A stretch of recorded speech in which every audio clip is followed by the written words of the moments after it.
Hello, this is Todd Luck, and this is a review of Conan the Barbarian #4 from Titan Comics. This is the end of the first plot line, so it's called Bound in Black Stone, and we're going to be doing a non-spoiler review. I thought I might need to do spoilers on this one, but no, I think I can say what I want to say without giving anything away.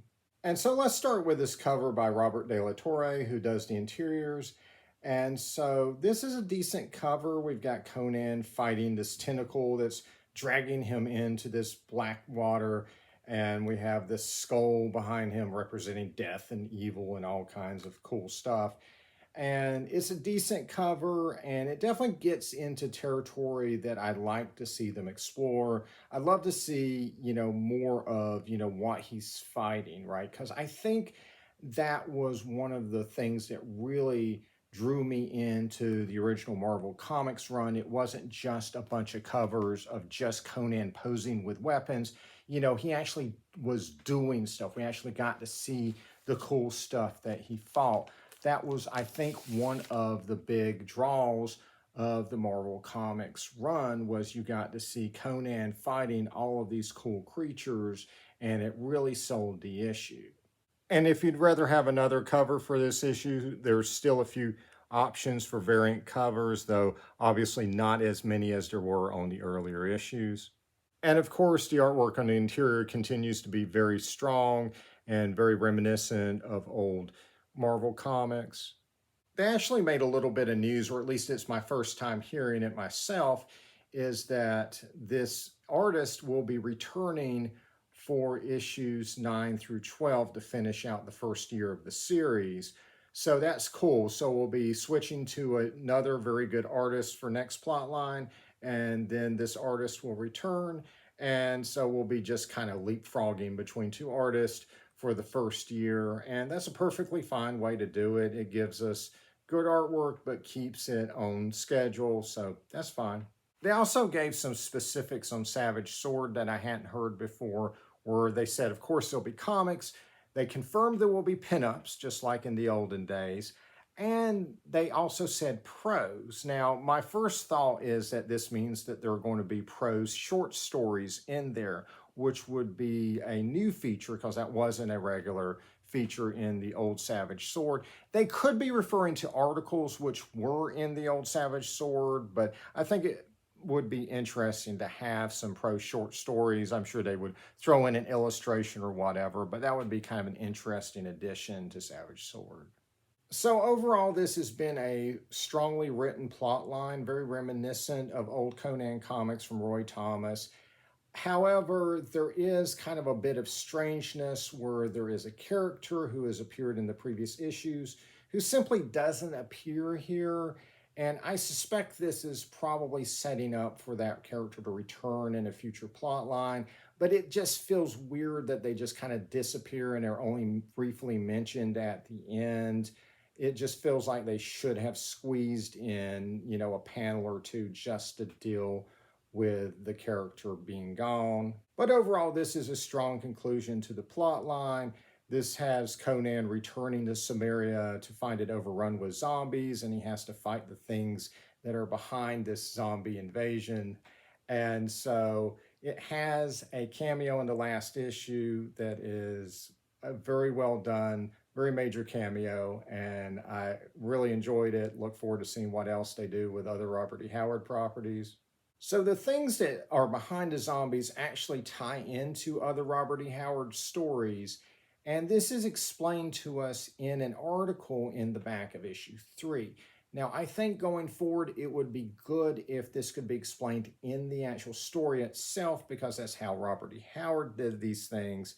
I do highly recommend reading those 3 short stories that it mentioned in that article. They're quite good and will kind of fill some things in. You don't have to. You can enjoy this without doing that. There is one additional story that does tie in, and of course it would be the Robert E. Howard short story, The Black Stone. And by the way, if you want to go the audiobook route on those short stories, the Siberian is awesome. You can look them up on YouTube. They do some really, really cool audio performances of the Robert E. Howard stories. Now, one thing in this story that's a little bit different than I'm used to with Robert E. Howard comics is that this will actually explain what those things were in those short stories that Robert E. Howard did not, right? He left it open-ended and mysterious, and this actually gives us an origin for those things that were not in the original source material. So this is part of a trend I'm starting to notice across different properties.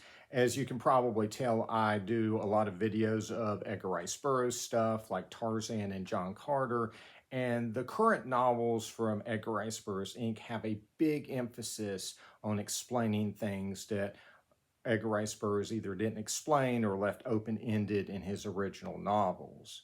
And that includes things like who was trying to sabotage the air factory at the end of the original Princess of Mars novel, what was the mind control jewel in Tarzan the Magnificent, things like that. And at times, some of the novels do get a little bit bogged down in continuity minutia, which is very different from how Burroughs wrote. But for the most part, the novels are accessible to new and old readers. They focus on building a story with engaging characters and are not all about explaining away, 70-year-old, 80-year-old mysteries from old novels. And the explanations they give are typically well done and don't change anything from the original source material. And sometimes they can be quite good and can be the basis of a very, very good story, like with John Carter, Gods of the Forgotten. And so while I find those explanations to be unneeded and unnecessary, I'm largely agnostic about them as far as how they exist in the new Edgar Rice Burroughs novels. I could live without them, but I'm fine with them being in here. I think I might be a little less agnostic when it comes to Robert E. Howard. Maybe it's just because I just now consume those original stories and I'm now reacting to, being slapped in the face with an explanation of what those things were in those stories.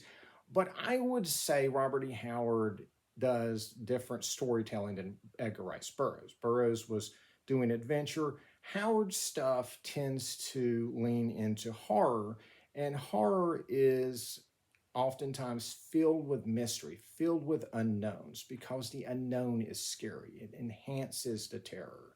And I think, I would probably lean on the side of not revealing some of these things. I think there's still plenty of mystery left in those things, even when we know their origin, but I would have preferred not knowing. That being said, this is not something I feel like detracts from this plot line. This is just my personal preference. This is just where I wish they had zigged instead of zagged. I still think it's very good, even with a little bit of light shed in places that maybe I would have preferred staying dark. All right, well, that's it. That's all of my thoughts. Like and subscribe for more videos. And until next time, see ya.